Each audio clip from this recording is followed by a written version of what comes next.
Voilà, bonjour, bonsoir, Batounion so Obolinga Biso, Batounion so Bolinga Trésor, on a bien nos trésors raconte, Batuto Bolinga Biso, Bomoni déjà plateau za ya fongwama, Nazanga Moté, Nazanga frère Nangai, Herman Kasongo. Pourquoi Herman Kasongo, en tant que artiste, Tonito Mekausa l'analyse moukier à propos de la vidéo et circulé au Bomoni et Ningisi Zahir, il y a Ndekonabiso Peniel ou Azalaki Mwasi ya frère Mike Kalambay. En tant que Herman Mobali, moi la mobile aza pe artiste aza figure publique neti frère on a biso Mike Tolinto mais quand peu ko solo là na Herman pe to sala moi analyse à propos ya ba vidéo oyo et puis to tika pe ba appel de ba to benga ba meka ko sala pe moi ba intervention na bango et puis biso to continuer analyse là je dis déjà bonjour Chris. Bonjour Trésor Mambo. Ça va? Oui, ça va bien. Nzamba Soumana EP. Santé Ndeniko. Oui, qui-tant que Dieu fait grâce en 2020, peu importe la circonstance au Tokuta en 2019, au moins Dieu a fait grâce que Tokuta en 2020, voilà. Voilà, ça c'est important. Herman Kasongo, en tant que Mobali, pour qui m'a besoin les cas. Ouais, qui m'a besoin les cas. Zambe la libéré. Donc, pour naïo déjà tous allons quand même moi direct déjà pour naïo vraiment mambo yo on déconne so peigner la bimisi pour na fan abiso Mike yo ozo ngondene. Ben nga ça n'a pas si et ça li pas si ko ka ndeko na biso peigner ko ba ma réalité à vivre na mariage sur na ko libala na ye nga étant homme je dirais que étant d'abord artiste et puis personne publique, son jango est dans le sens que au moment tango mambo bimana net vu que toi personne publique et c'est on a bandeko batala biso bino ba fanatique na biso bozo quand même temps il y a royoka les deux côtés ande balba ke mokonza mboka liaka nyama litoy mon côté c'est-à-dire que au moment bino bo juge qui na boga na net na koyoka bogi penyel bo mikolo vous êtes de grandes personnes. Je pense que vous comprenez quand même que y a à boire et à manger dans cette histoire. C'est juste triste. Tu vas côté de la violence ou même pas pour le mikili, même pour le respect à moi aussi, ça fait quand même mal. Parce que voir moi-même aussi, j'étais parmi bateaux ma qualité qui peignait la bouma qui t'a moussouliba juste pour la infidélité, alors que hormis l'infidélité, il y avait tant de choses. Voilà, ça fait juste mal. Ma commentaire est belé. Et ça vraiment, mais ça fait vraiment mal. Je sais qu'au cours de l'émission, on aurait pas de voilà, donc on a compris que le président Herman Kasongo yepe attend que Mobali et ça n'est pas si parce que Tobotama Basi Mibali. Donc je crois que vous en avez sœur, il y a Basi et puis Mambo Aboiso et Salamé Nandekono, ça va toujours faire mal. On a pas attend que moi si, mais tout mécano il y a un appel, na banalise tout ça là, tout y a manan de connexion auto bengawa. Allô? Oui, maman. Non, Toza en direct. Olingo participer, oui.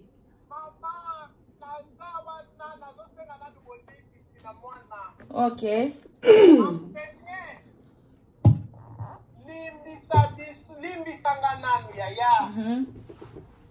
Makambo na yo kina yebisa yo nazali awa moni soki moto yebisa ngo ya likambo bayebiso ndenge nzoto esalaka ya malili wana donc naza na émotion nazokoka te en tout cas yaya soki po toza bato makambo nyonso oyo olobi mpona frère na solo maman que Dieu te bénisse parce que au dévoilé monde la ténèbre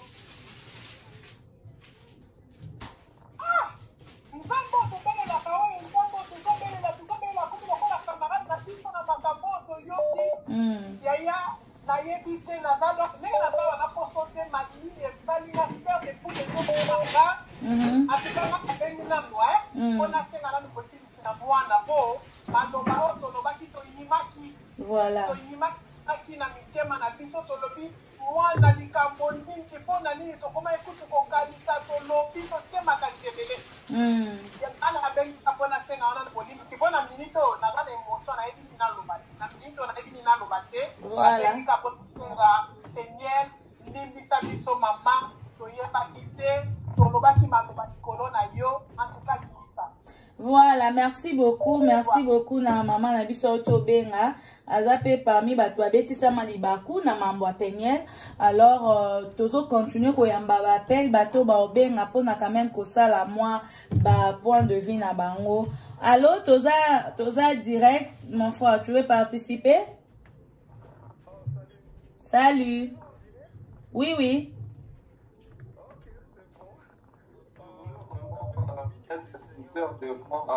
De ma vie. Parce que je suis parmi des gens condamné qui en ligne quand tout le monde a la publication libre. Je suis à Dallas, je parle maman trésor à ligne très bien. Voilà. Donc je suis vraiment parmi les gens qui ont non, à Salim Mabé, c'est immature, je ne peux pas faire ça, tout ça publier. Mais vu sa témoignage aujourd'hui, si c'est vraiment vrai, vraiment, je demande mes excuses de me pardonner. Et vraiment, si j'avais des millions, j'aurais été donné. Mais ce que je peux te promettre, te promettre maintenant, c'est que je suis un réalisateur. Donc, net, qui ça produit, il y a ma foot. Vraiment, si tu as besoin de vidéos gratuites, il y a promotion. En tout cas, je suis prêt à le faire. Vidéo parce que je me sens coupable de te juger malgré la publié dans internet c'est même bateau to solo la bouche à l'oreille et comment c'est traité du mature de bête il faut le dire donc vraiment je suis désolé voilà notre frère Abenaki a sengape pardon côté naye pas parmi bateau ba jija Peniel hein. Yo mon pour mokile linga ko condamner mokile baye ba mambuté neti yo pe foto ozonge lo poto zala makamba zala makamba solo la pomo kiliso bazwi likambu ekenda kaka piu mais présentement to zala makampe osola na ye po ye pe foto sola na photo beta vraiment makambo parce qu'il y a des messages par-ci par-là et tout mais quand même de l'autre ça to mais que to continuer encore koyamba. Allô? Allô? Oui. Oui, bonsoir, bonjour maman. Bonsoir maman. Tu as l'analyse ya mambo Peniel alobi pona concernant frère Nabiso Mike. Opinion na yo? Oui. Ah, Boza toujours en direct. Toza en ligne maman toyoka. Ah, ok. Nga premièrement vraiment nabengi d'abord pour na kosenga pardon. Ok. Parce que nabengi, je demande pardon que Dieu me pardonne, que Peniel aussi me pardonne, parce que je suis parmi les gens qui commentaient. Je suis parmi les gens qui commentaient. On ne comprenait pas ce qui s'était passé et on a traité Peniel de tout le nom. Voilà. Ça vraiment faut le dire. Vraiment je demande pardon si elle m'entend, qu'elle me pardonne.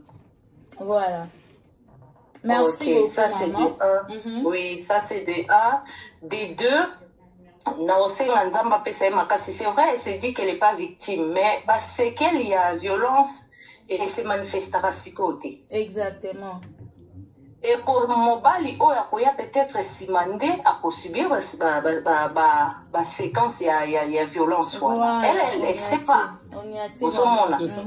Oui, elle sait pas, elle peut se faire aider à cause de la mentalité qui congolais que Nzamba Kosunga. Oui, Nzamba Kosunga, mais elle doit faire le nécessaire, surtout mes parents, qu'elle n'hésite pas de voir un psychologue. Exactement. Parce que moi aussi, j'ai vécu le divorce. Parce qu'elle nango, moi, Nazaki n'a problème, mais c'est mon mari actuel qui a subi les séquences. Il y a biloko, on a accumulé, qui a liboso, il y a mariage à liboso. Voilà. Heureusement, mon mari est mature. Azaki déjà une expérience ya vie nde ayaki kosunga parce que Azaki lokola yemo razalo bana ozo vivre na ndiye mutala telanga bagan ozo zelaka likambo pour bano se défendre. Donc c'est quel oyo mutu wa accumula ala. Voilà. Aleka ndenga sali nini ya koloba c'est déjà bien mais qu'elle aille voir aussi des professionnels. Voilà. Al qui n'est pas psychologue en parlant de ça malembe et kokende parce qu'elle a droit à refaire vie naie sans séquelles. OK, merci beaucoup maman. Sunga biso ya to sala moi mkuse pour oui, de là n'a passé pe mobile nanga yi pas dans la maison pour juste quelques minutes car 1 minute ou 30 secondes. Oui papa na biso moni ça passe na aya aussi bi mama bati misusu. Allô papa.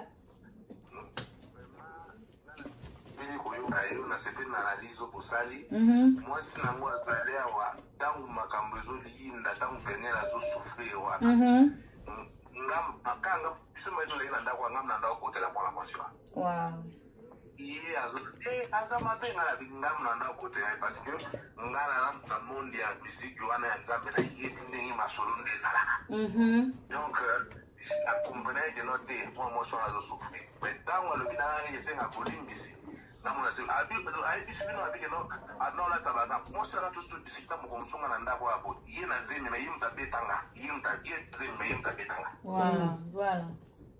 apasolinga mpe mbebo abetinga ye na zemi azobetanga nazotaleka nazosimbi makambo ya kala me nzambe asali biso ngolu akomi kimia kane alobi wana akontakte bapsychologue bakoyi mpe epuis osungika na bapriere makambo abalola apeka ya page donc ils ont makambo yaka nango donc api mwasi kitoko nzambe akokende liboso akozali mpe mwasi mobali mosusu eke nango bien voilà merci beaucoup moyen te papa moyen te biso tokoma bablesse merci beaucoup papa na ngai couple ya bobengi biso ça c'est vraiment important neti par exemple si on a biso na mobile ne ba obenga biso baza parmi bato yo si on a biso auta pe na système mobo ya situation ya bongo et puis mobile ne mususu oyo abali papa na biso a honorer po o wana tokolo bezaki na ngopon po siko mobile ne o bazo fanda nende o bazo vivre nae. Aujourd'hui, que les gens souffrent. Au moins, que les cambo mutu mususu yo komi comme ezaneti babolingote. Nazana mobali mobo ya bande ko satisfaire ngate et tout et comme siko na zui mobile mo o azo sala nga bien azo sala nga ba bien siko na komo ozo bakanda wana voilà et la kaopea chez les hommes aussi ça arrive. Oui, ça arrive, c'est normal parce que la question il y a mutu omoni nyoso comme la bisoto et tu la gravé dans mutu tu vois, elle a parlé de son fils Shaddai qui a aussi vécu ça, donc le comportement on doit comprendre que tant ça par rapport il a vécu à passer les pousser que à ça donc on n'a qu'à prendre ses conseils s'il faudrait que on a un médecin ou bazar spécialisé dans ma camona pour on sunga et pour plus tard na couple sika et sunga ko ba dégâts à la télé voilà toujours continuer ko yamba allo ndeko na biso bengi biso allo oui bonjour maman to landa yo yeah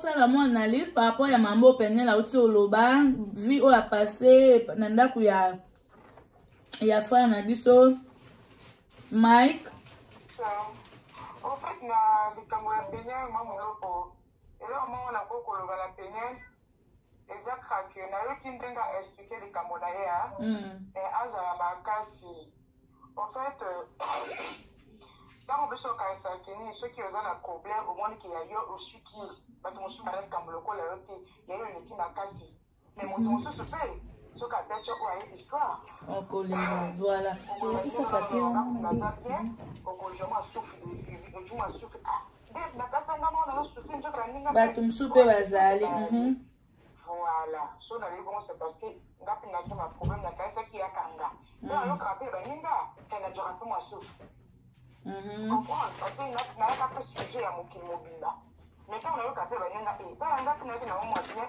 au fur et à mesure j'ai pris espoir félicitations à eux pour parce que moi ma campagne tant on a eu kaka vie na yo na dit les sur les réseaux sociaux na yo qui catch non avec quelque chose na dit que moi souffre voilà quand on a un peu que ça la carte batazo moi keni qui baza ko sai baza ko expose ba bozo ko sa keni boza ko sauver la vie à la ninga misusu bon on a carte tu se exposer non na maloba voilà na mayele pe voilà donc je vais avec na tambola na tambola bodiza na bébé le bana la peine est couférité et tu vas le voir que l'amitié n'est pas une prise en charge elle pas les autres prise en charge voilà so se sentir que ni oza ko mikokate mama au fait ça tingo pas les bala moi na mama moninga te c'est ça naye kaza mwana mama bala bango penye epaza mwana mama bala bango bana baza na katikati kokaboleza te chini bokaboli pe bana no ububoli bana lokuta bana kabona pe biso boko to komiso na 15 autres vies de orpheline à to kufa. C'est ça. On vivre non? Donc on vit faut poser à la place moi na mon botité. Mais ce qu'il faut qu'on vive faut à la place moi na mon botité. Et pour mon moto maman a botité à la qualité a kufi moi na tika. Moi na pas kufa ka. Papa tu moi si Dieu me dirait avant maman bota moi là papa m'a kufi. Moi ça va bota parce que moi nanga kufi. Jamais. C'est ça. En tout cas, peut-être la suite, on va faire trop pitoko. Pas le raté, maman, on va la haute, il va tanga monter, à tanga monter, ma coco, comme ça, moi, on a le coup de tanga monter. C'est ça. Yaya Tunga Biso, aux alamans, m'kousse pour m'ambaboya, mabe, poto, yambape, batumisusu. Merci. Na opinion, na je crois, Peniel a yoki, et puis, toujours continuer pour ça l'analyse à propos ya mamboyo, il y a frère Mike. Na Peniel ndenge mariage na bango ekomi na suka ba tous les gens condamné Peniel hein? Ça c'est sûr ba condamner Peniel ba traiter du mature aza immature et tout ayebi ko se défendre et puis ayebi ko lamba te ayebi ko sa lelo côté mais na mambo yo yoki na mambo Peniel alobi o eningi sizai o elo ni vraiment leçon ni yoko zo na makambo selon qui attend qu'artiste attend que mobali. Mais moi premièrement les sons à l'émotion a tiré au peine félicité Peniel les a d'abord silence période mobimbo à silence il y a une année à vendre pour nos bimsa makambo elle quand même elle est forte à le bien qu'elle a voulu couler le larme mais bon Dieu a fait grâce quand même quand le bélango les choses il y a de réalité toujours vivre dans kata ba palais il y a d'autres personnes autant subana bokasi ya ko surmontant et puis bimisango na télévision tu vois parce que ceux qui peignent la zone peut courage ya lo bangote les lo na télévision tonga te ba pété ba musu banga batika la na batika moi la mabe c'est ça donc eza réaction liboso biso surtout ba congolais quand il y a un truc ceux qui montent liboso bimika na TV lobby moi sous une circonstance je bénis Dieu parce que peut-être Peniel n'a pas dire na sali effort et qu'on se faire comprendre na public pour pas effectivement vivre qui ba réalité mon efface na katanda ko pour mutu musu pas quoi a koki peut expliquer t'emporté par les émotions public et quoi comprendre en côté donc les expériences moko je pense que couple peut-être qu'il y a d'autres personnes qui vont vivre continuer souffrir parce que vous ne voulez pas dénoncer genre il y a comportement oui quand on s'engage dans la relation ils ont normalement pour te vivre bien qu'on dit qu'il y a le meilleur le pire mais il y a d'autres pires qu'il ne faut pas accepter. Exactement. Et surtout quand il s'agit de question à bon mot parce que la vie est vraiment sacrée. La vie est sacrée.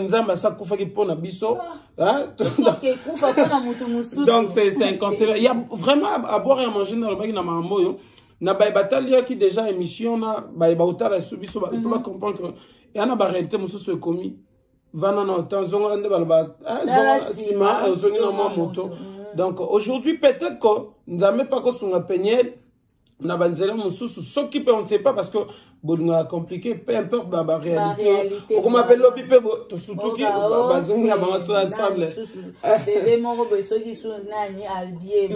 donc on sait pas mais au moins qui aoyeba que alors ça les sous bon te ba violence déjà ba dévoiler je ne pense pas que ça là on les sous parce que il y a na moni quelque part dans les commentaires lorsqu'on enregistre l'émission il y a d'autres personnes qui disent que c'est pas Peniel, ce que ça Peniel là l'accès. Non, eza robe, so balingi to tia photo parce que la même robe au Peniel eza ya ngumbama, eza la même robe Peniel azala na pe na photo to la kisaki, eza même robe, eza Peniel parce que azo continue ko regarder la photo pour aboy quand même ko la kisa et ko la scandale parce que Peniel c'est lié et tout et vous allez vraiment scandale. Alors c'est Peniel pour robe neto zo appelle Moussousou. Allô, bonsoir. Bonsoir maman. Oui, papa, est-ce que vous avez ici à propos de l'analyse de Mamba Peniel ou toujours de Peniel, frère Mike? Oui, Natanta qui, je vous appelle à partir d'Iowa. Voilà. Natanta qui peut vous benga, les amis étaient surchargés parce que tout le monde était sur Makambango, donc voilà. Mais, il souci qu'on a vu comment on a deux familles s'est divisées, deux parties s'est divisées. Donc on a Nzambasari, on tourne à la famille naïe, on a la seule chair. Nous avons chrétien maman trésor. Oui papa.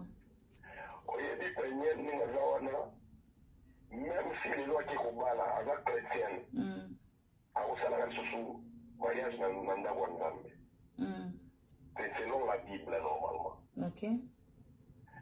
Donc mpo na nga jour moko kutu na oso vérité nalota ke nga nazovandisa bango mibale bazongana. Ok.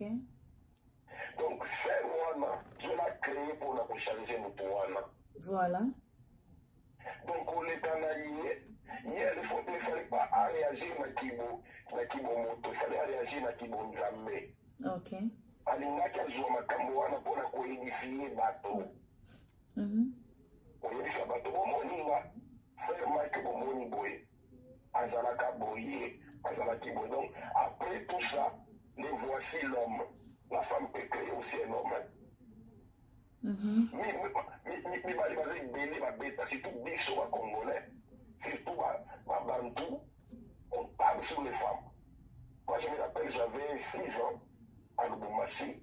J'ai vu ma mère, Lise Vindi. Ma mère, c'est un médecin. Ma mère, c'est Vindi. Tout le monde dit qu'il y a un mais quand je suis en première graduat à l'UPC, j'ai posé la question. Ma mère était venue me rendre visite à Kinshasa. Mais là, ma mère me dit, tant qu'on va aller au banc, coffee, mais à bout de l'issue de la route, ils sont 10.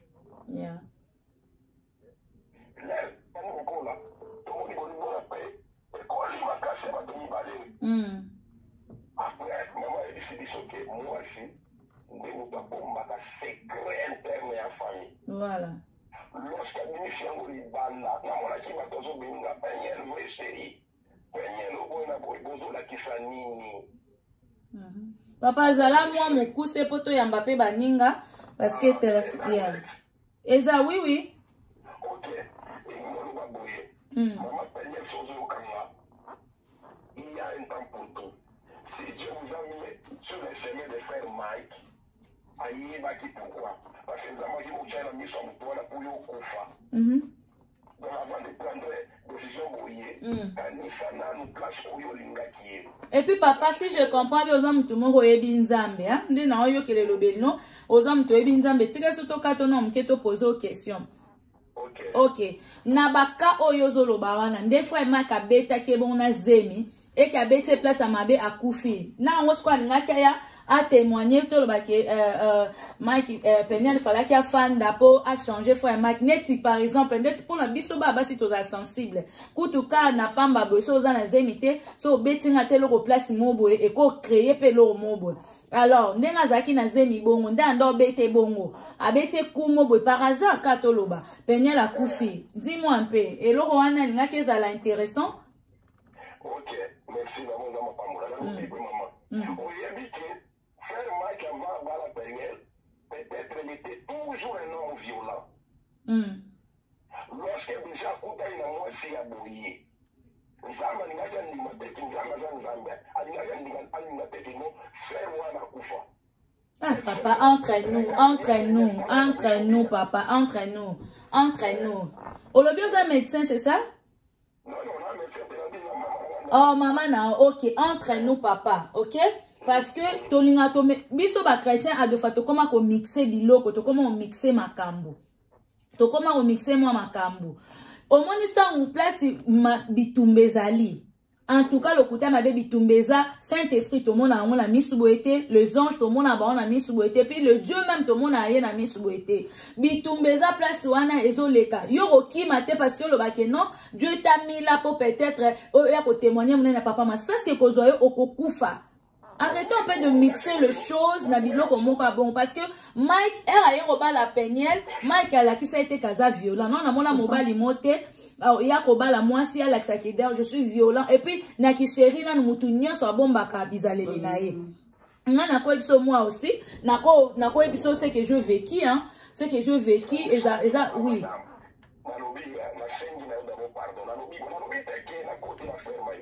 non, ozo linga faire croire batu que ata mabeza ki azo beta e alinga ki aboma ete non papa non ça yango biloko tozo linga quand même totele mela na communauté na biso ça aussi que biso congolais yo moko yebi réseaux sociaux ils ont la place où il y a 3 heures à Congolais. Exactement. Après l'émission Oyo, je crois, après l'émission Oyo, même le carrière a fait mal au Koufa. Je vous le dis. Parce que c'est la. Et Koufa, t'es Koufa Poani. Non, il faut Koufa pourquoi? Parce que ma télé va courir. Papa, a dévoilé Oyo Zalaki, O Abandaki au monde. Oza maman mariage, c'est vie privée, papa. Et que ceux qui m'ont casé dans le banc, Nzambe a permis de te candider au lobby bongo, Nzambe a permis de te que à quoi il s'est. Avec tout ça, Mike Abimi, c'est album, mon avocat. Pour dire qu'il est innocent dans Mambo tout. Mais maintenant avec de preuves. Parce que pour l'infidélité, Peniel a tika la kobo ya Mike quitté. Parce que Mike est allé loin de coucher même avec la soeur de Peniel. Peniel a boya Mike quitté. Mais pour la violence, oh ya Monique a risqué. Parce que comment qui, la mort ou le divorce. Peniel a fui. Même la Bible nous dit, papa, je pense que faut que tu aies un tumisous. Comme ça, on commet la biso, on commet la biso, tu mets un tumisous.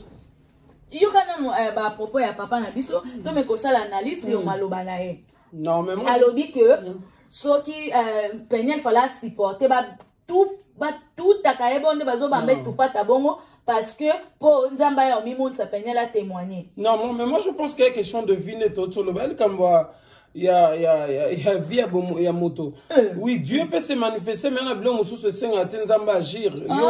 Je sais pas ce qui. Par exemple, par exemple, Mundu qui peut abomao lelo, lobi loko la bonza, nzamba senga tous à l'ensemble, yobite na garder kaka moi espoir, lobi aussi bateno.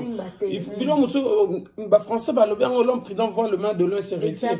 Donc, papa, raisonnement, on comprend que tu n'as pas besoin de séparation, tu oses prôner cause à l'ensemble, oui c'est bien bon, mais d'une part, Zoana nous peignait, tchèdant le rôle à moi nanayo, on va vivre Makambo, c'est question à la télévision, on va comprendre peut-être Makambo. Moi et mon moulop, on n'est pas là pour condamner le frère Mike. Non. Tout ça, l'analyse, l'analyse quand même pour la mambo. Concernant ma propos, ils ont tenu par Peniel, qui presque une année, il y a gouvernement dans silence, peu importe d'insulte. Et aussi, mon papa, moi je pense que carrière et frère Mike Kalamba, ils ont dépendre dans Makambo, Peniel oui, il y a d'autres personnes, ils déçus, mais si seulement si un autre pasteur qui est aujourd'hui pasteur, frère Mike Kalamba, sert son Dieu dans la sincérité, nous avons mais au moins ce que ça solo ndenge Peniel ndekonabiso ils a jusqu'à kosenga na moi ndekonabiso frère Mike Kalamba il y a quand même qu'on changer même na oya koyasima parce que na otozoloba je ne sais pas ce qui moi moulopo tala quand même après séparation Peniel na Peniel ce qui frère Mike Kalamba le belapé moi maman par rapport à tout balancer non femme kalobate alobaka eloko te vraiment kapesa biso impression moi ozana alliance nae ando tambo toujours na alliance nae atikala kolongola no na été à un moment tout monde kapu ano elongwe ngana landa émission ne mon États-Unis je crois na Maine boy batuni o frère Mike ano elongwe ke wapi o ekwei asala ngwambla azo seka non ekwei ese bilo mo abo voilà to continuer ka koyamba so bo benga bo aider biso bozala mukuse. Allô, bonsoir. Malukai. Bien maman. Bien. Malukai. Malubimpa. Allô? Maman toyo ko toza en direct. Ah yeah, zangai Christelle na bengi na partir à Londres. Voilà. Na bengi na bana ko benga mpona bana ko zoyote. Histoire vraiment ya Peniel et celle biso vraiment passe makasi vraiment. OK. Makasi vraiment. Mais yebisa Peniel nzamba lekisi na école. Voilà. Ne lo nyonso situation so ekomela nzamba ebili pourquoi. Yebisa vraiment za la courage. Nzamba otindela eko. D'accord. Non, faut le bani bana na ye wana apokola bango bien. Maman mulopo yo moko le kati na situation wana. Pesa eza mama kasi. Voilà. Apokola ya yo. Voilà. Allô? Allô, oui, allô, tozoka. Aza na makasi lokola ya yo atika pe nzambe wana te. Ya wana na benga ki po na pesa ta mwa conseil wa mke. bopesa ye vraiment makasi mais tokotika ye mpe te na baprière. Voilà. Merci beaucoup, maman. Merci. Merci beaucoup, ma chérie. Zaba Pambola. Ah, ok. Merci beaucoup. Toujours continuer dans l'analyse. Ok. Donc, voilà. Merci. Toujours continuer dans l'analyse. Ok, merci vraiment. Merci. Donc, il y a des tobanda ou toujours na papa bye président Herman Kasongo. Donc il y a des gens au mais qu'on comprend que ça la part de choses. Il faut comprendre que ce qui est commis et ça dépend de la violence parce qu'il y a de violence au mobile beaucoup discuter baningi sur moi mbata et puis après chérie je suis désolée bilo moi bon mais il y a na violence mususu azobeto lokola ennemi na ye d'accord azobeta o lokola Ali basai Ali na format niveau pour les années tu ba mai frère Mike boy niveau pour niveau tatoleli si quand imagine un peu venir les hommes tanzo ta pembe tout ça banalise ouais c'est ça a bétier na niveau qui a vimbi a commis ba rouge wani za ki azobete pena na si tango azobete ba comme bala bala so ba obete azo fingo na ko fika boka senji kaka azo tous et votre bani parce que muto lingaka la Bible nous dit ceux qui batu ba balani ba commis muto moko alors parti anzoto noko lingate souffrir c'est ça tu peux pas muto lingaka ozo partager les nuances moi déjà le ban à place, je peux pas enlever mes habits, na soutien sous-vêtements devant toi parce que tu es mon frère. Mais non à la peine à tapona les calboso no bon no yoka soni na la gêner. Mais devant mon mari na ko tambola na za à l'aise. Ozo moi qui exam tout le monde partager ma intimité, mo ko partager ba tout sauter. Mais au comment na niveau to yambala to continuer. Allô, bonsoir. Bonsoir maman, toujours landao, toujours en direct.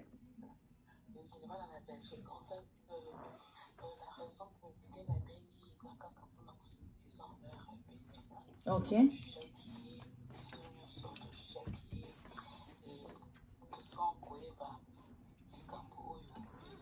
Je peux arranger le micro. Ouais. Et Boumani? Yeah, ils ont monté. Il fallait que... Ouais, quand il peut dire il y a ça là-bas. Là-bas, non, maman, tu as eu cao.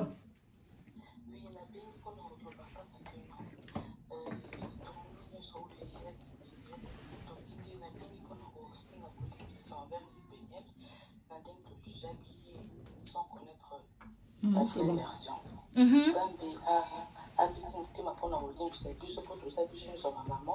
Voilà.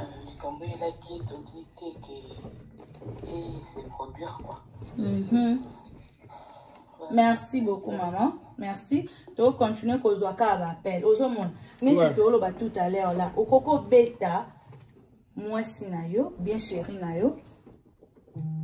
Modéré quand même des baloba. C'est ça. Avec la modération. Mais oh est commis aux bêta loco la za adversaire nayo atayo. Tu sais, Moni, c'est long, il faut juste déjà condamner acte au bêta. Pourquoi je dis acte au bêta? Parce que déjà, frère Mike Azam Selanzam, acte au bêta, je pense que d'une part, Zamwa côté mon besoin dites-moi satanique. Parce que déjà la personne qu'on aime, ce qu'on bêta est. Pour la colère déjà, voilà. Et ça, quand on te pourquoi moi je condamne ça? Le diable peut profiter parce que tu vois que d'une part, on suppose que le diable a profité qu'il n'a pas bêta bomaki. Je ne sais pas aujourd'hui. Et surtout qu'il y a que ça la paix qui album vous voyez donc acte déjà robé tes actes malamuté bien que quand les armes pas mais au moins qu'on a effort il y a qu'on se surpasser qu'on se surmonter par rapport à moi attention et ça ben moi n'est pas plus grand je suis parmi les personnes aussi à deux fois moi violence et à motala sur tel Natala Simona n'a dosé par rapport à papa parce que quand les gens nous embêtent, quand les gens donc le diable peut profiter, peut l'homme sous ce salemi. Ceux qui a liboso, nous a permetté qu'il m'a bécomaté, On ne sait pas celui deuxième ou troisième famille n'est quoi comment. Il y a un papa qui nous a appelé tout à l'heure aussi qui parlait de sa femme que moi c'est bête à vivre simple. Ben il y a pas maman comme ça diable déjà normal tu peux comme bête appeler papa bien que papa trouve ça normal. Mais et ça babilo quoi qu'on éviter surtout quand il y a déjà la présence il y a banana carte. Exactement. Au moins pour abisso ndetsinga naza moi na mona otsa ba famille polygame ba bloko belé pe les cas les tika la na moi ba mitume ngasuko par contre était par rapport à vie nanga ozaka na comment moi ba limite. OK, vas-y. D'accord. Allô, bonsoir, on vous écoute. Oui, ça va? Ça va bien, mon Lobo. Vraiment, je suis contente. Là, vous n'êtes pas en ligne, hein? On est en ligne, on est en ligne. Ah, vous êtes en ligne présentement? Oui, oui. Ok, est-ce que je peux appeler plus tard pour parler en privé, maman? D'accord, merci. Pas de problème. Merci. Voilà, toujours continuer, oui. Donc, moi, selon moi, il faut juste condamner actuellement la violence. Les gens, à l'époque, peut-être on a trouvé juste Nababot Sambiso Kalamère. Au moins, tant que la révolution modernité, c'est qu'on a vécu avant, ils étaient il faut applaudir, il faut condamner ça. Parce que, aux amours, si, aux amoutous, aux en a droit à respect. Parce que ceux que le lope moi ça cause na makoka ko betaka mibali na logique nenza mabe meta mususu ba bloko na zaraté. Pourquoi on condamne ça? Parce que normalement de vue déjà du côté force physique moi ça va être moi ça faible et pas mobile. Donc déjà ce que au bio appliquer en dessous les colons et ça qui to côté puis à niveau ya qui ça ba ceinture ba nini c'est un peu vraiment comportement faut tout condamner na la personne il y a Mike Alambay parce que ça humain il n'est pas un dieu autant mususu à commettre erreur tout le on peut pas parler non on ne juge pas mais moi c'est colère et apportera des malheurs mabe kaka et mabe colère des années mais la batuka mabe yango na ba position mususu omoni kande zoyela yobima biso koko langa ndolo babi soki omoni kande komi kolekela yo mela mai otondisi mai na matama omona ki okokoloba mabe te okoka kosala elomo o ekopesa baninga pasite. C'est ça.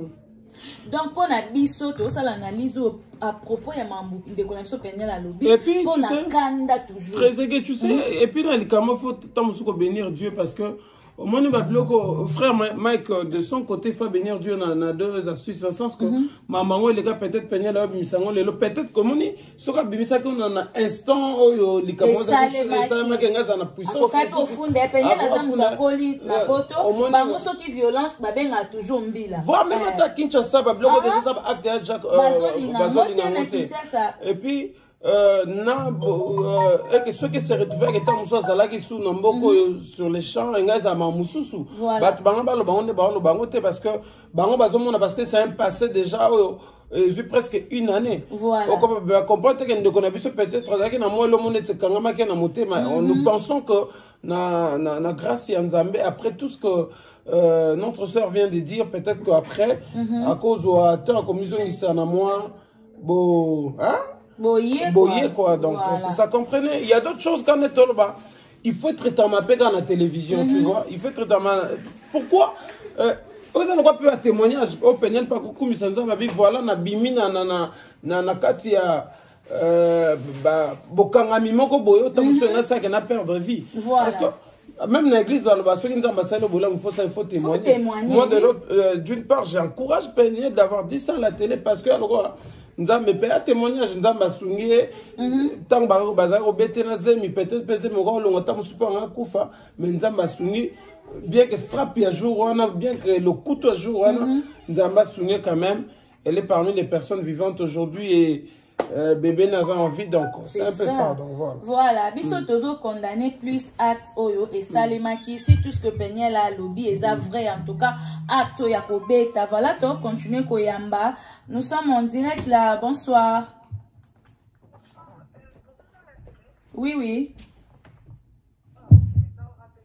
d'accord il y a des gens mais sous balimba pe sa opinion na bango en privé et tout donc ils ont engagé mutunyoso biso to continuer kolobela awa parce que to avons pas na temps minute pour to si ça na biso sauf que acte oyoyo il y a de femmes o bazo souffrir na makambo na mabala mobali abetaka ya lagoni abeti yo ofanda na ndako pendant tout ce temps ozobima te ozoloba te parce que ba maman na biso bateya biso ke il faut kozala soumise soki mobali avimbi yo y avait de parents qui liso evimba tala munene ake mosala batuni oyo na kweyaki na tutanaki c'est bien mais eza na mokolo mosusu oyo baningisi yo eloko ya solo parce que il y a des makofi nga da nazolo mo aboma ya kanda vite fait na bisio na mona kan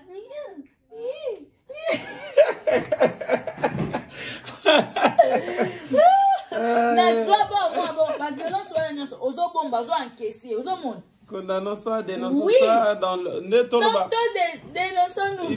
dénonçons nous vivons il est temps mais moi je pense que d'autres personnes n'auront pas le courage à coller peut-être dans les réseaux sociaux pour le dire mais il y a des organismes même voir en Afrique ils ont protégé peu moins si par rapport à la violence conjugale aux autres pas mobile pour dénoncer en gros parce que il faut quand même moi si à la respecter na ba niveau peu importe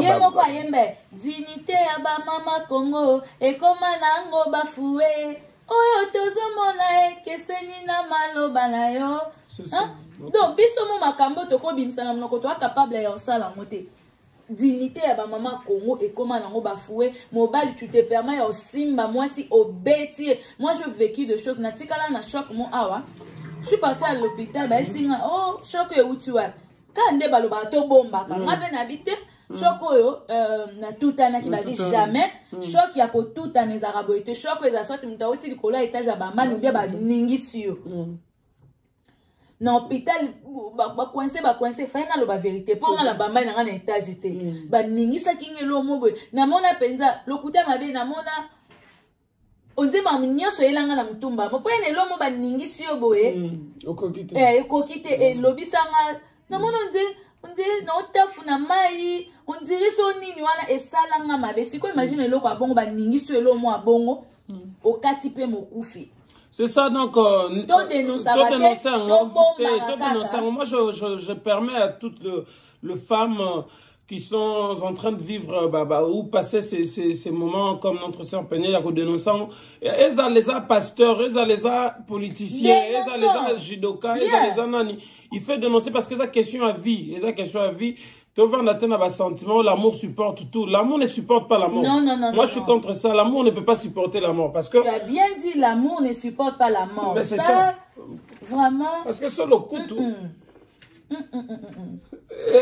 donc ce qui régisseur donc dénonçons vraiment c'est la sorcellerie organique c'est pas normal ça ouais comprenez que les ambiances et analyse mais au moins c'est vraiment triste j'étais là présent lorsque notre sœur était en train de relater son histoire.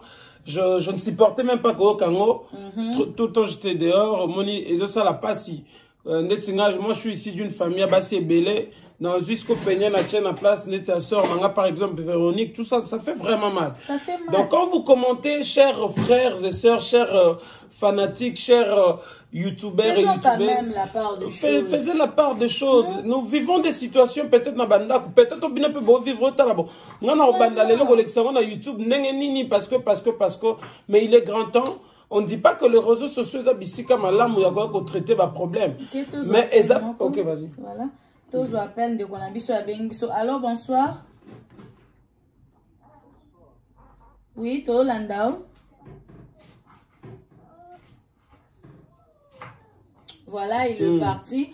Donc, tu disais déjà... Donc, je disais que... Zababiloko, tu sais que Moutoumso, quand on a ma coquille, on a courage de te peigner la zue, mais au moni, eza moni ana batulelo, baba pandisa, ou peut-être vous voyez déjà, prenez l'exemple, à maman Trésor, mon moulot, posa que vous avez son numéro, aux anakata ou les gâteaux, moussou, ba circonstance, au limité, comme on est, bana mamoye, bana. C'est ça. Mais dénoncer ça, ça fait plaisir. Il y a que tant que bana moussou, Vu nazo vivre tant mususu, il y a les solo trésor autobeta, il y a tant mususu, qu'est-ce que je peux avoir comme conseil bandeko yo ba ko bengaka ba ko zaka en ligne tout le temps ba osunga biso na ba conseil. Chers youtubeurs et youtubeuses, moi je parle beaucoup plus à l'ikam. La vie est sacrée. Il y a qu'une seule personne à kufa pour na biso ici les Nzambe et Jésus-Christ de Nazareth. Le reste c'est ce que monique bi pa yo vandi vino comme en danger. Maman, papa, ok, parce que la vie continue, la vie vraiment continue. C'est un peu ça. Et puis autre chose que j'allais dire, je bénis Dieu et je remercie beaucoup Bato Baobenga Lelo, peut-être pour présenter les excuses na Peniel. Oui. Je pense que pardon. Ben surtout Bofinga, je fais une émission dernièrement pour dire, ben surtout Bofinga, ça fait mal. Toi, bah tout aura la mité, ma. Si on m'a dit, on n'a pas cité le Kouta. Et ça n'a pas si tout le temps, la vanne vraiment m'insulte pour un sujet peut-être on a innocent. Et ça, quand moi passe. Peniel a eu le courage, mais peut-être que Ngaïka son rose a peu courage au Bélangote, peut-être que un tel a rose au courage, mais Bozala quand même, na moi. Hein, qui m'a moi quoi qu'on l'embissa côté qu'on finit. Au moins vous vous sentez culpabilisé, coupable dans ma moto. Tu m'appelles maman n'a cette intervention. Allô maman. Oh. OK, azo bien écoute. Allô maman, bonsoir, on vous écoute, on est en direct là. Oh, vous êtes en direct hein. Tous en direct maman. J'allais intervenir vraiment. Je devais d'abord soutenir Peniel, la manière dont elle a montré quoi, sa maturité. Il y a beaucoup de gens que moi je connais qui ne pouvaient même pas faire cela. Donc, vraiment, je l'encourage. Mais moi, j'allais aussi dire ceci, parce que Mike, c'est comme s'il est vraiment familiarisé avec la famille présidentielle. Voilà. Ça sera possible que Peniel puisse parler avec maman Denise. Voilà. Parce que maman Denise, elle lutte pour la violence faite à la femme. Voilà. Donc, Peniel doit parler. Si elle n'a pas de contact, je me prends, c'est qu'on dit, je me prends vraiment à cœur, à témoin, je peux l'aider à parler avec la maman, même avec le président de la République, parce que ça ne peut pas se faire comme ça. Quand Mike part là-bas, c'est comme si un ange qui vient chez le couple présidentiel, on le prend comme un serviteur de Dieu. Aussi longtemps que Mike n'est pas serviteur de Dieu. Même le problème de la fille qui s'était passé, je pense qu'il y a 2 mois passés de Cécile Omar.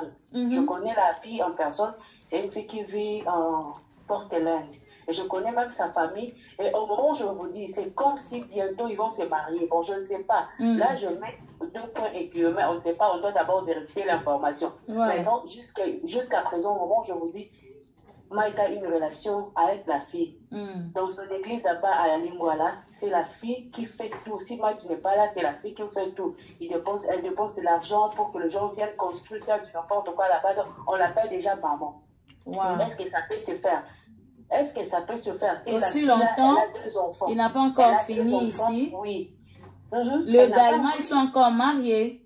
Oui, légalement, ils sont mariés avec Peniel. Moi, ce que je demanderai à Peniel, Peniel doit saisir d'abord la justice ici. Si aujourd'hui, Mike ne vient pas peut-être se présenter, et nous sommes ici aux États-Unis, c'est un pays de droit. Et même ils savent comment ils peuvent faire pour que Mike soit puni, même sévèrement au niveau de Kinshasa. Mais moi, je vais l'aider de mon côté. S'il veut parler avec maman Denise, j'ai tout ce que je peux l'aider à faire pour qu'elle puisse parler avec maman Denise, pour que maman Denise puisse savoir à qui ils ont affaire. Mike n'est pas un serviteur de Dieu. Même la fille, là, bientôt ils vont se marier. Elle appelle toute l'église, on appelle déjà la fille là qui est maman pasteur. Maman, la fille là, Cécile. Cécile, c'est une fille moins sérieuse que les gens connaissent ici. Même à Portland, elle a une mauvaise réputation. Mais si aujourd'hui, elle accepte de rester là-bas, elle pense qu'elle sera peut-être la pire petite dans cette maison-là. Si aujourd'hui, Peniel, la petite comme ça, elle n'a même pas fait sa vie. Mike l'a abusée. Et elle a aussi ses 2 enfants. Que Mike va aimer ses enfants-là. Elle se trompe aussi. Donc, c'est ça que j'allais contribuer. Que personne ne la juge, qu'elle puisse rester là-bas. Et à un moment donné, il ne faut plus accepter les appels, que Peniel puisse parler. Tu dois d'abord la conserver, parce que comme elle est là, elle est déjà touchée partout. Même dans le monde des ténèbres, on le cherche. Donc qu'elle soit très sage. Garder ses enfants. Moi, je sais que personne ne va lui faire du mal. Et puis, elle a bien dit que non, je ne mens pas. Parce que si je mange, c'est comme si je m'expose moi-même et j'expose aussi mes enfants. Voilà. Quand on du courage comme ça pour parler, ce n'est pas donné à tout le monde. Il y a des gens qui veulent condamner. Pourquoi veulent condamner la fille? Elle devait d'abord rester calme. Vous savez, quand il y a un problème, on demande que non, tu dois rester calme.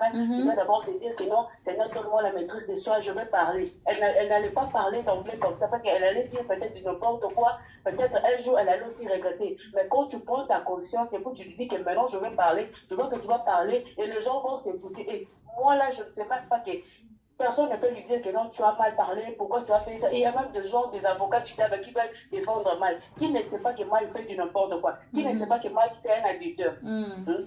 Aujourd'hui, il se dit qu'il est pasteur. Là, il se moque de Dieu ou se moque de qui? Il est soutenu dans la famille présidentielle. Moi, je vais vous aider. Je même des numéros, si je vous appelle, vous appelez directement, vous allez prendre même le chef de l'État. Voilà. Parce qu'il est accompagné d'une personne, quand tu appelles comme ça, tu as un problème sérieux. Tu parles comme ça, il est là, il écoute tout ce que vous dites. Tout ce que tu peux parler avec la personne. La personne met le main libre, tu parles comme ça, le chef d'État t'écoute. Maman Denise écoute. Maman Denise dit que non, je ne veux pas me taire. Surtout le problème de la violation faite à la femme. Pourquoi pas rester calme comme ça? Elle doit parler. Elle pense qu'elle est la bienvenue dans la famille présidentielle. Qu'elle aussi doit être la bienvenue dans cette famille-là. Voilà. Elle aussi doit être la bienvenue dans cette famille. Pour casser Mike à la balle. C'est ce que j'allais aussi contribuer. Vraiment, merci. Merci je vous aime bien, je vous laisse aussi le temps. D'accord. Merci, Maman Sandra Cash. Merci de nous avoir appelés. Voilà, il y a des gens qui sont prêts. Il y a quoi aider Peniel pour Namakambo. En tout cas, toujours dénoncer violente faite à la femme ici là. Avec nos maris africains. Arrêtez. S'il vous plaît. C'est pas seulement les maris africains. Ben, c'est partout. Moi, je dis ça parce que je suis africaine, parce qu'on est en train de voir. Par rapport à on est en train de voir des trucs par-ci, par-là. Il y a des femmes qui sont violées, même parce que les gens ne savent pas, même si tu es marié. Si tu demandes à ta femme de faire l'amour avec elle, elle ne pas disposée de te dire, ok, papa, attends, écoute. Mais si tu fais ça par force, et ça violence, au violé. Au violet, comme ça, toujours continue qu'on appelle. Là, on nous appelle. Bonsoir, on vous écoute. Oui? Ok. Voilà. Biso toujours continuer et tout. Il y a des gens, balingi ba sur la canne, ou pas de problème. Mais il y a des hommes, les hommes au bazala que ayem balamako, tiens nous boy. Hein? Tiens, nous directement aller au CCP et puis tu descends, tu pars. Non, et ça violence. Hein? Il faut tout télémer la macambo. Mon frère, c'est ça, ça existe. Moi, je vécu ça avec une fille qui m'a appelé pour me dire, maman, je souffre. C'est tout ça comment mon bail n'a violé. Oh, quand mon bail n'a violé, mon bail n'a pas là, bozane, n'a pas violé. Parce qu'il y a des fois, il y a besoin que ça mêle, tu vas quitter, pour n'aller t'allier, yo, tchakaraboy. Mais ça est comme une violence. Abi na enfant d'abonde, ce que boy a kobeta à l'agonie. Il y a qui dans l'amkaka dans l'hôpital. Dis-moi un peu dans ma comportement boy. Cette femme-là doit rester seulement là-bas dans sa maison parce que elle ne veut pas divorcer parce que les gens vont dire de n'importe quoi, les gens vont insulter et tout et tout. Non, arrêtons s'il vous plaît. Ça fait très mal. Il y a aussi violence faite à l'homme. Violence faite à l'homme pesali. Parce qu'il y a des gens qui ont violé mi bal. Comment? Parce que un message, il y a un papa qui m'a envoyé, me dit, maman, chaque jour, moi si nanga so qui a sali ba crise ya jalousie na e bilamba zo akaka sopela javel closet mobimba. Mais écoute, arrêtons. Hein? Et ça violence. Abi so ka bandi ko bambanga biloko na zokaka au moins na lobarate. Au moins ti na zoki na olobate na fanda akanye. Siko yebisa mobali ya bongo olali bonde basi msu bazato ka mosala mkaki azumbeli achubi alali akufi boloba nini bokoloba nini o bazo umela te na mabala bazo sala bete na mabali o tozo dénoncer biloko hein pona basi ope banyokola ka mibali papa lobana. Bon, là nous parlons violence, on est en ordre tout à l'heure, tout le baraté pour la base parce qu'il n'y a pas de mal. Donc, condamnons ça, nous, il faut qu'on dénonce parce que surtout la réalité belée, les cas on est en direct, mais si tu veux passer en direct. Allô? Oui, bonsoir, on vous écoute parce que là on est en direct. Oza na poste sur un biso en direct, ozaki sur un biso en privé. Ok, merci beaucoup. Voilà. Donc c'est ça, dénonçons, condamnons ça parce que c'est la réalité, Bélé va devoir vivre, surtout père Nabami Kili. Voilà. Moi, la violence, il y a Bassi Peba na Mibali. Donc le roi peut déjà qu'il y a moi c'est à peine la réalité, mon sous peut être mon sous, tous dénoncer alors. Nous sommes juste kolobela que ça parce que tant to bala na tout à l'heure to bala na poto za la bien to passer ba bon moment ensemble bien que ba pire réservation ba pire réservation mais ngana lo ba likamba pire liwane likamusus mais très c'est que il y a un truc to risquer to zapper ezal comme ya au Italie bateau yo ba bazobenga baza posa ta musuke Peniel a porté plainte Peniel a le babou. Moi je sais pas ce qui yosa pour tous à contre sujet. Bazolinga apporter plainte. Bah écoute, ngai pona wana eza bilo mususu yama il faut l'état batu babanga l'état. Batu babanga l'état mingi batu bazala bon biso ba africain toza so memi mu na justice eza ndio salelo mo big deal. Non, il y a des choses ezala ke nzamba pesi l'état mayele pour meka ko edebino akatela bino likambo en paix. Avec tout ce que ngai normalement avec tout ce que Peniel a connaître na makambo nyonso oyo et kozala po ngana na mona te mos na mbal bakabwani bazala bien so kinde il y a toujours de guerre froide. OK. Alors na baguerre wana po ezala te parce que peut-être Mike akolba OK na liba na ngaba kola na États-Unis te ba na ngaba kola na Kinshasa Peniel palo bi niet ngaba na ngafo ba kola na États-Unis place ngana kola omoni déjà na place wana guerre ekozala mais siko pona ko sunga bango l'état de ko sunga bango l'état de ko katela bango likambo wana ko ça OK. Donc quoi bino mibale boza ensemble été ba otala mutu ninyo akofanda na bana bien mutu ninyo akozwa responsabilité ya bana bien soki par exemple neti frère Mike nde ba otala ke côté ne aza stable et tout à prendre soin ya bana bien l'état za la pona côté monté l'état et se penche chacun à côté monté tous les deux côtés. Alors ceux qui ba moni ki frère Mike il faut azana banane boy ça Peniel carrément tu donnes les enfants bana faut pas que kola na ça pour total to moni boyo tu n'es pas digne aux la maman ou koko ça la beauté ou ça la beauté Mike il faut azwa bana batala par les deux côtés batali pe OK Mike n'est pas stable azala na ça tout le temps en voyage tout le temps en mouvement parce que pour nous relayer muninga tu peux juste kolobake je vais prendre les enfants pour na ka ko ça muninga parce que nous le maman bana na biso musika na biso ça fait mal.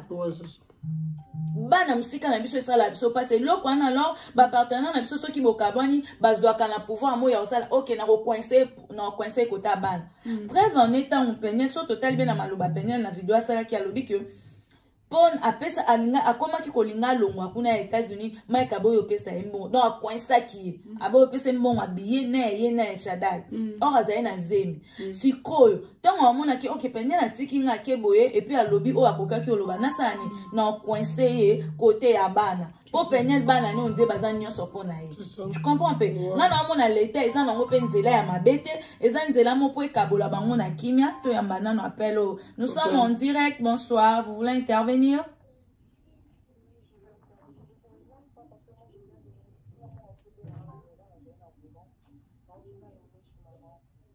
OK. Vous êtes en direct, excusez-moi. Parce que je suis en Belgique, ouais, je sais pas. Oui, on est en direct. Sur l'union intervenir, on t'écoute. Vas-y. Peniel? Oui. Ma belle, je te parle comme une femme. J'ai vraiment de larmes aux yeux. Premièrement, tu es une femme forte. Oh, moi, je suis grand plus que toi, mais Marambo, mais lui, non, je te dis, Natiki, volant la matique.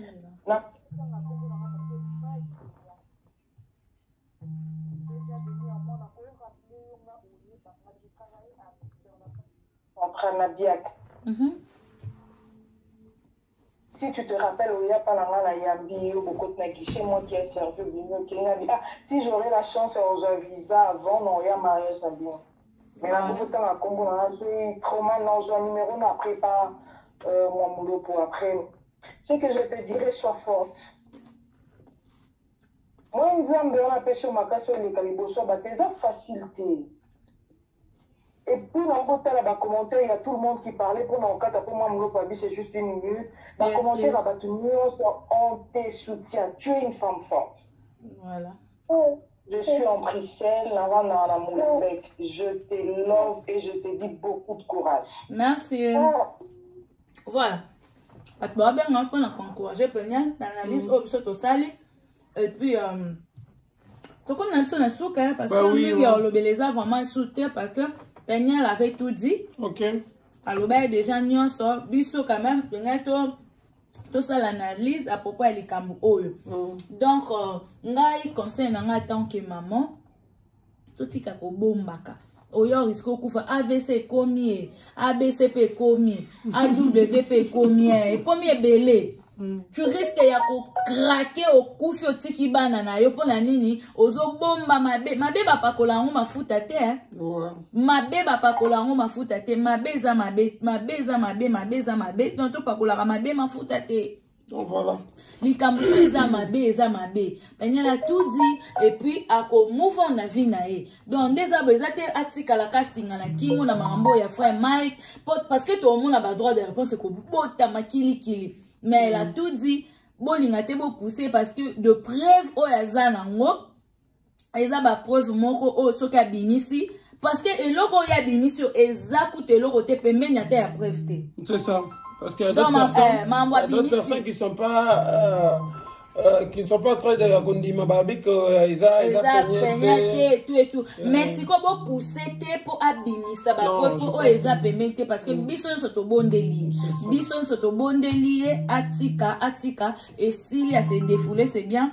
Bonsoir, on vous écoute, nous sommes en direct. Voilà. Donc, Peñal ou abimisi, eza pas même un dixième de balobaka.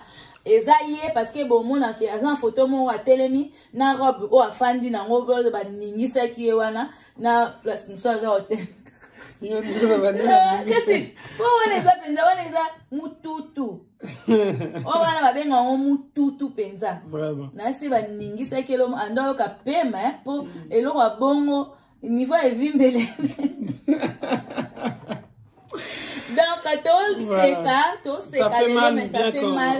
Elle est en vie, c'est ce qui est important. Peu importe. Peu importe, peu importe, finga Peñal, peu importe. C'est important. Lelo, nangala bino te découvrir mamboana ka lelo. Peu importe, Peñal, place aux alliés, sois forte. Tu as notre soutien, tu dois soutenir yo. Nzamba osunga yo. Eza bato msu batangama bazana ba bandumba te. Eza bato batangama bazana ba bandumba te. Tozomona ba vidéo ba chefa meka ko Mike Tyson ba chena ba posoka ningisio. Bino bato yo bokanisaka ba fa en Christ balemba ete ya bino. Vraiment. Bo fama so ko fama ka ko ningisio lo mo bo ningisio mutu. Donc voilà. Nous sommes arrivés à la fin. Je ne sais pas si vous avez la mot de la fin pour aller là. Ouais, voilà, merci Trésor Moulo. Moi, ce que je pourrais dire, c'est que non, tu commis Nzambe parce que Oignon Soupenia la Viva qui Nzambe a prêté quand même vie, de longues années à vie, et puis que Dieu bénisse sa famille, sa petite famille avec ses deux enfants. Donc voilà, je pense que Nyon Sotolobi déjà, Yamotu Ezara et Bino Babolanda Abisso. C'est pas tout le monde qui a courage à aller à la TV pour mettre ma solo la réalité à vivre. Alors, bon, j'ai habité de loin. Tous les abattus, tous les narrateurs, on a posé tous ensemble, mais ceux qui sont imités, on comprendre qu'il y a de réalité. Peut-être que les autres, donc, merci à vous, merci à tous les abonnés à Trésor Moulo TV. Donc, merci beaucoup, on dit toujours qu'on en a biso. Donc, comme on disait, ne poussez pas Peñal, il y a que les vidéos, c'est pas important. Donc, ceux qui m'ont pendant une année, on s'est décidé, puis ça va photo, c'est ça, personne quand même. On a les réseaux sociaux, quand même, c'est parce que ça fait mal. Donc, mais sinon, merci à vous, merci à toi, Trésor merci à toi, Trésor Moulo, pour notre bof derrière là, donc, bof. Volskas, donc merci pour tout, donc on est ensemble. On est vraiment ensemble. Donc, on est ensemble. Président Herman Kassongo, mon frère, on est ensemble. Biso tozala toujours ensemble parce que bisika yeswaza eye banaka. Donc, toi, on a choisi fait tout ça quand même analyse. Il y a mambo tozo vivre. Oh, bande quoi poto. Hey, on est si la tête. Donc déjà aussi, voilà. Je crois que non, je comprends que tout le maman baza vraiment na rage wana. Pour non mon mambo mai kasala. To comme na biso na